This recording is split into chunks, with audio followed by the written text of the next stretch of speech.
Hello student, एक बार फिर आपका केमिस्ट्री विद प्रवेश में स्वागत है। मैं आपके लिए एक बोर्ड पेपर का ही एक क्वेश्चन लेके आया हूं जिसमें दिया गया है कि स्टैंडर्ड इलेक्ट्रोड पोटेंशियल Mn2+/Mn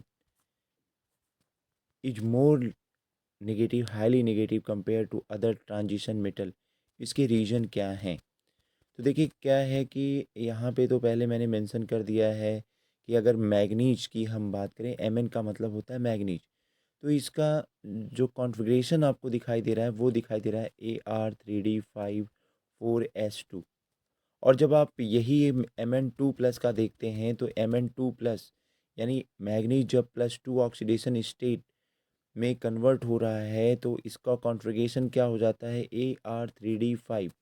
और आपको पता है ये जो 3D5 है ये स्टेबल कॉन्फ़िगरेशन है, स्टेबल कॉन्फ़िगरेशन है। तो ये क्या होता है कि आसानी से 4s से 2 इलेक्ट्रॉन्स लूज हो जाते हैं और एक स्टेबल कॉन्फ़िगरेशन 3D5 की ओर बढ़ जाते हैं। तो जाहिर सी बात है इसीलिए इसमें ऑक्सीडाइजिंग कंडीशन ज़्यादा होती है।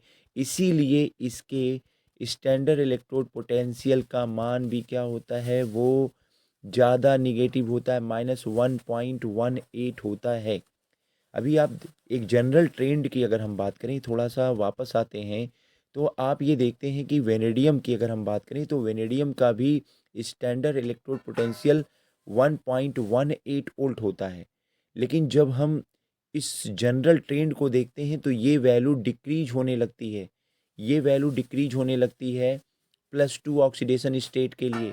ऐसा क्यों होता है? ऐसा इसलिए होता है कि जब हम इसके फर्स्ट आयोनाइजेशन एंथैल्पीज और सेकंड आयोनाइजेशन एंथैल्पीज को चेक करते हैं तो इसकी वैल्यू इंक्रीज होती रहती है।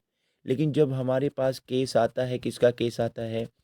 केस आता है हमारे पास मैग्नीज का आता है और जिंक का आता है।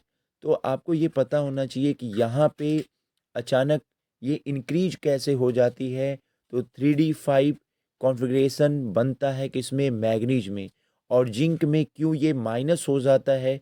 इसका स्टैंडर्ड इलेक्ट्रोड पोटेंशियल क्यों निकेल से, क्यों कॉपर से ज़्यादा है? उसके पीछे रीज़न है कि जो कॉन्फ़िगरेशन होता है इसका वो D10 हो जाता है। एक बात और भी है, उस जनरल ट्रेंड में हम निकेल के स्टैंडर्ड इलेक्ट्रोड पोटेंशियल को देखते हैं तो ये भी ग्रेटर होता है, ये भी ग्रेटर होता है। कितना होता है? -0.25 वोल्ट हो जाता है।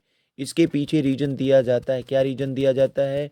रीज़न ये है कि इसकी हाइड्रेशन एंथैल्पी का मान, इसकी हाइड्रेशन एंथैल्पी का मान क्या होता है? वो मोर निगेटिव होता है। ये -2121 होता है। तो ये रीज़न है। उम्मीद कर रहे हैं कि मैंने पूरी कोशिश की है इस बात को समझाने के लिए और आपको समझ